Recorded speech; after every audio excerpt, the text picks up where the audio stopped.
Today we're going to learn the new Ghost song, Satanized. First, tune your guitar to D standard, so it's D, G, C, F, A, D. I got that right, I'm surprised. That's step one. And step two is just follow along. How this is going to work is each section I'm going to play slowly with the tab, and then I'm going to walk you through what I'm doing. And there's a couple sections in here that actually the tab will be there as I'm walking you through it. May or may not be because I forgot to press record on my camera yesterday. But I digress. By the end of this video, you will know how to play Satanized by Ghost. And let me know in the comments if you like this format and how I could improve it for the future, because obviously there's going to be a ton more lessons when Skeleton comes out. But I'm going to stop talking, and now we're going to get to the intro of Satanized.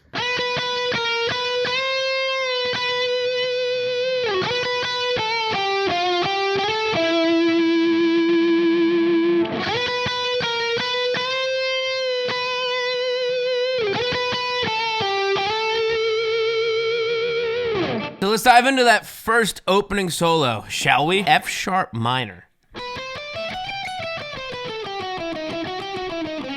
I'm coming up to this 14th fret. I'm actually gonna use my ring finger. You're gonna hit that 14, put your middle finger on 13.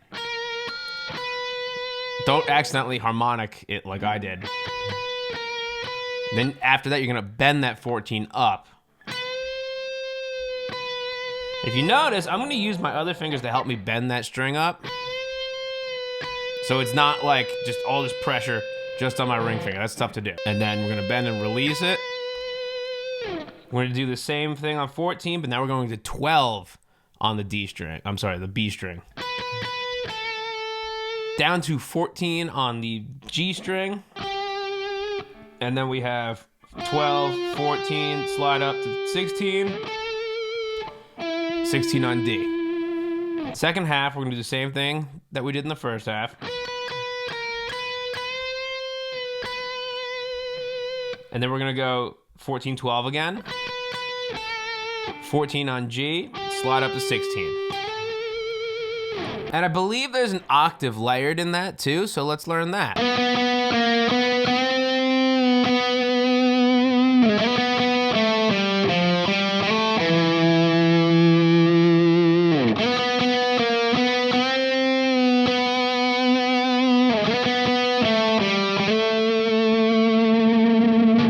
So your fingering's pretty much gonna be the same. It's just we're gonna now be, instead of on the B string on 14, we're gonna be centered around 6 on the G string. 6, 6, 6, very spooky.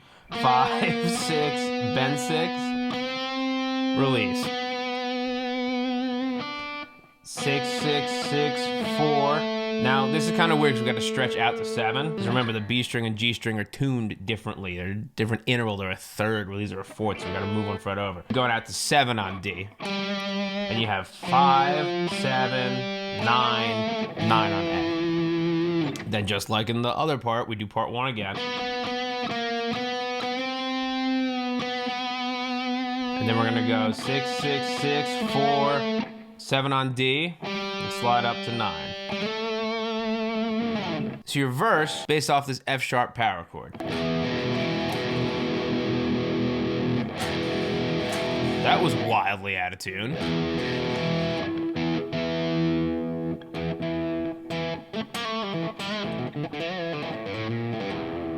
So we're gonna play a power chord, 2nd fret of the E string with my pointer finger, and then I'll use my ring or my pinky. Ideally use both to get the full octave power chord. But those are gonna be on 4 on the A string and then 4 on the D string, should you choose to do so. So we're gonna hit that and we'll hold it for a couple measures. 3, 4, then we're gonna just slide up and only play the not F sharp, G, single note. Back to that power chord. Then our next power chord would be 5 on the D string, down to A, which is a power chord on the 5th fret of the E string. And then you're gonna come up to the 7th fret of the A string to hit your last power chord. Every other time we play that, which I believe is only 2 other times in the song, when we hit this G note, the 3rd fret of the E string, we're playing this little, it's really just we're climbing up the scale. Instead of holding it, we're gonna play 3, 5, and then we go up to 2 on the A string.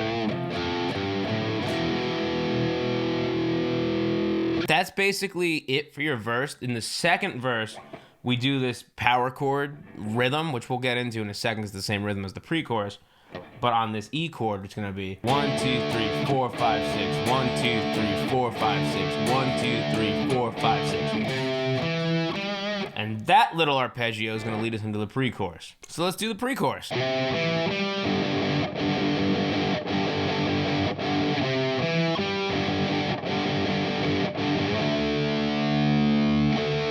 We're gonna start on the 5th fret of the A string, and we're gonna go 5 on A, up to 4 on D, to 7 on D.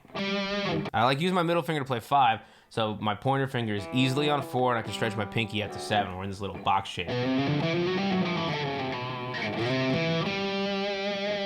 All right, same thing here. We're just moving it around. Now we're gonna go play power chord right here, 5th fret of the E string. 1, 2, 3, 4, 5, 6. 1, 2, 3, 4, 5, 6. 1, 2, 3, 4, 5, 6. Then we're going back to that arpeggio.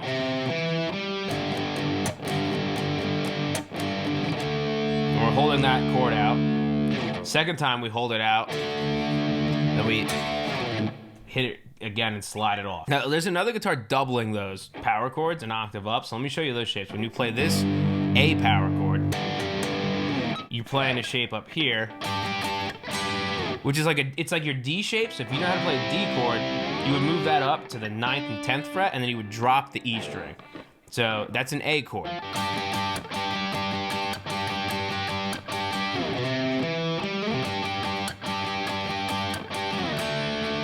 And then when we hit those E chords, you want to move it down to 4 and 5. Also, I should note in the second verse, when he hits this,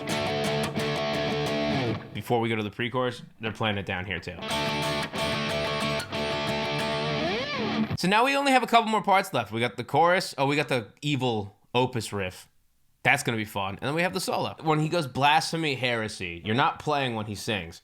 So those are on beats 1, 2, and 3. So it's 1, 2, 3 is the lyric, and then 4, 5, 6 are the notes you play. Counting in 6, 8. 1, 2, 3, 4, 5, 6. 1, 2, 3, 4, 5, 6. We're gonna go to our A string, and we're gonna play 2, 4, 5. So it's blasphemy, heresy. Then we have the open D string. It's open 2, 4. A power chord for save me. Save. Move it up to the 4th fret for me.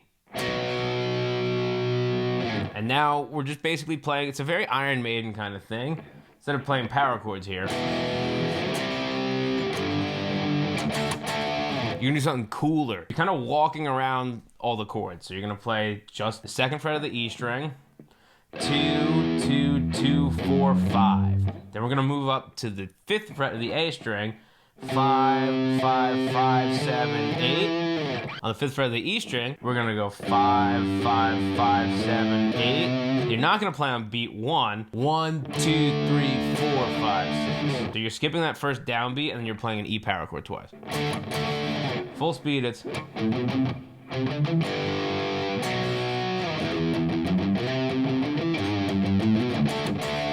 Couple minor differences the second time around. Actually, when I mean a couple, I mean just one. When we get to the C sharp power chord, the 4th fret of the A string, I'm gonna play 5, 4, walking down to this 2nd fret. So it'd be like, save me.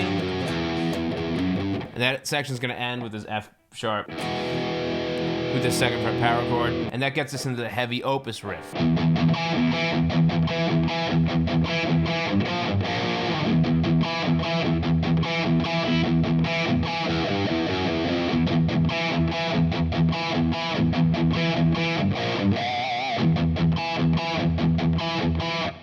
So to play that, you're basically gonna make an octave shape. So I'm gonna play 2 on the E string, and I'm gonna play 4 on the D string. That's an octave. We're gonna go back and forth. If you watch my picking hand,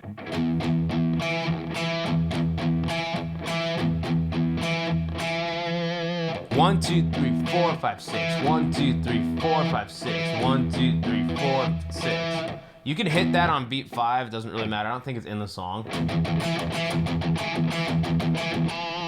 but do it if you want. And then just like in our chorus, we're gonna play that power chord on beat 2 and then beat 4. So we're skipping the downbeat, but now we're gonna play it on the 3rd fret. 1, 2, 3, 4, 5, 6. Put some vibrato on that, make it sinister. Now here comes the cool part. So we do that octave skipping thing.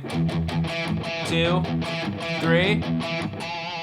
Really simple. Keep your pointer finger on the 2nd fret, and you're just gonna go back and forth. So it's gonna be 2, 5, 2, 4, 2, 3. It reminds me of a song called Symmetry by Death Clock, and if you don't know that, go listen to it, because it's a really kind of sick riff just like that.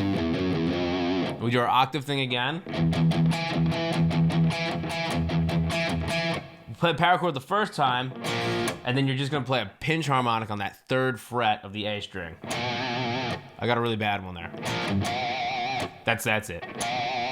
I'm gonna attach a short on how to do a pinch harmonic. You do the octave thing again, and then you don't actually play anything.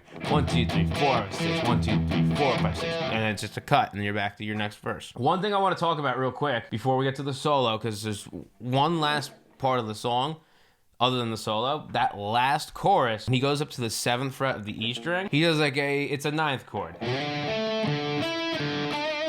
And what you're doing there is you're gonna play a power chord just like you would. So it's gonna be 7 on A, 9 on D, and you're gonna pick those notes. So it's 7, 9, 7. You're gonna stretch that pinky out to the 11th fret of the G string, back to that 7th fret on A, and then your ring finger's gonna come to 9 on G. That shape looks like this. If you know square hammer, that shape is in square hammer. It's also in oh man, I'm gonna do this again. I'm not gonna know how to pronounce the name of the song. Dies in Absentia.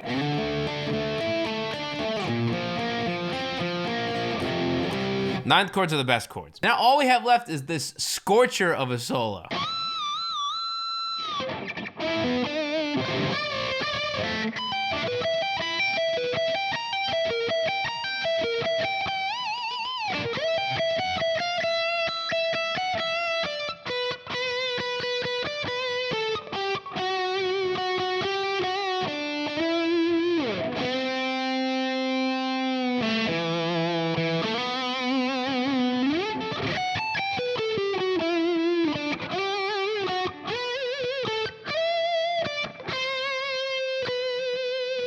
So we're now at the solo, and I'm gonna give you a disclaimer. Using my ear, the first part of the solo, you need a whammy bar that can go up. This is a top mount whammy bar, so I cannot bend the pitch up. I can only go as high as, well, this allows me to, which is right here, which is flush, which is in tune. I can raise like a smidgen, but not really. This is a Van Halen, it goes down, and I like it that way. To make up for that, I kind of figured it out on my own. I will at some point go back and teach myself the proper way to do this solo, but I wanna kind of get the ball rolling. So what I did was I went up to the 22nd fret and I just bent it all the way up. The reel I posted on Instagram and TikTok and YouTube, there's no vibrato on it because I gave myself a blood blister when I did that. Can you see that? That's from when I did that in real time. So that's why there's no vibrato on that, because it was not, it hurt. It hurt to finish the song. I mean, it hurts now still, but the damage is done. Doesn't matter. We'll keep going with it. That's gonna be your first thing. It's a huge bend. Use all your fingers. Because you gotta match this note. And I also imagine if you had a 24 fret guitar, it'd be a lot easier to do that. I don't have that, so yeah. So we're gonna have that huge bend. Then we're gonna come down to the 16th fret of the D string. We play 16 to 16 on A, and then we're gonna end on 14 on the G string. 14 on the D string. Then we're gonna do a bend, one of those unison bends. We're gonna match 12 on the E string to 15 on B. That's your opening part. Now this is like a sweep picking kind of thing, which is also something I don't really do. So I'm making it work. I'm going to get my technique up to shape for April 25th, because I imagine there's gonna be a lot of this kind of playing on this album. So it's basically going from a minor shape. So you're gonna be on 21, pull off to 17, upstroke to 19 on B, to 16 on G, and those are all up. Now when I go back down to that 19 on when I go back down to that 19 on the B string, I'm gonna start going down. And then I'm gonna hit that 17 on E, and I'm gonna repeat that twice. So I'm now gonna use my ring finger to hit 20 instead of 21, so we get a diminished sound. So you do each of those twice, and then we're gonna go bend 22 on the B string. And this part's really cool, because this matches this.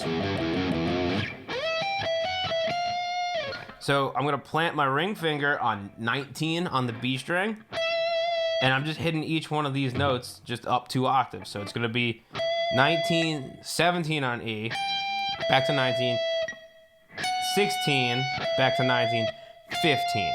So that first half of the solo is this huge bend.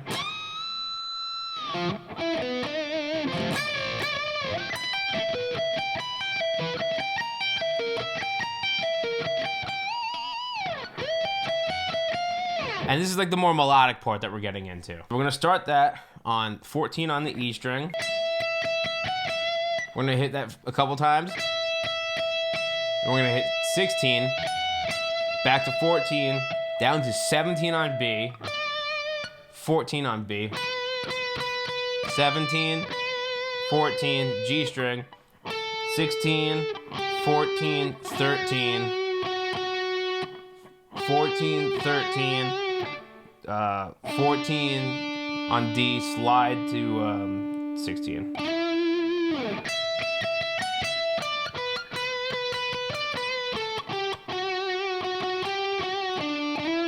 Now we're gonna jump down to the G string 6th fret and bend that up a little bit. We're gonna release it, hit 4, or pull off to 4, to 4 on D, and then you're gonna kind of reverse it. You're gonna go 4 on D to 4 on G and slide that up to 6.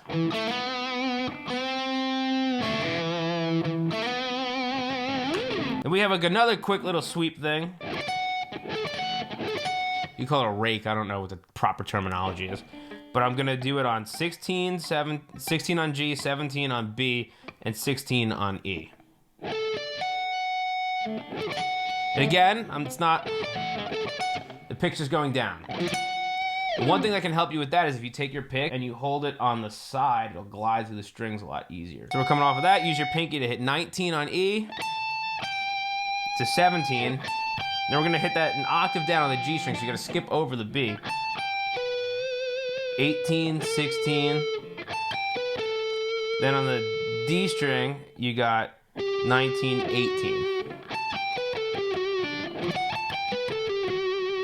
And now we have a harmony here. The main part is 16, 14 on D, 14, 13 on G, 14, 12 on B, and then you're gonna go 19, 17 on the B string, and that leads into 15, 14 to end it. So that whole...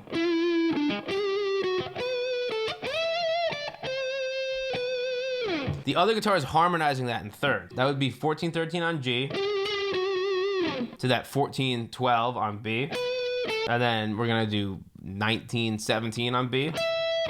And then on the high E string, you got 17, 16, 14, 12. That looks like this.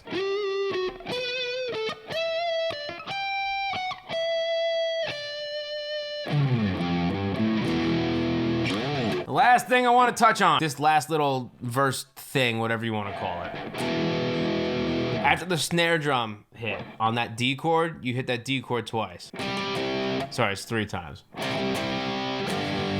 And that is my interpretation on how you can play Satanized by Ghost. Some people think it's in standard tuning, which you could totally play it in standard. I actually, when I went to go film the cover, I had a gig the night before, and it was an acoustic duo gig, and my drummer is also a huge Ghost fan, so we're like, why don't we throw Satanized into the set? That'd be really good for the dinner crowd. We didn't play it, but I kind of learned it in standard, and then when I went to film the cover the next morning, I would always do this one open, and then I would screw it up, so it took me a million takes to do the cover because I was confusing the two tunings. But yeah, it's a lot of fun to play. It's given me like I said in my reaction video, but it gives me a lot of like, it reminds me of like Ozzy, Iron Maiden, especially the guitar tone. It's a very Randy Rhoads meets Boston mid-rangey kind of thing. Like, I know they're probably not using the Rockman, but like if they told me, not that I could personally be like, hey, Tobias, what'd you use on this? But you know, if it came to light that they were using a Rockman, I would be like, okay, I believe that. That's the lesson. Hope you learned something. Stick around, because when Skeleton comes out, we're gonna do a lot more Ghost content. We'll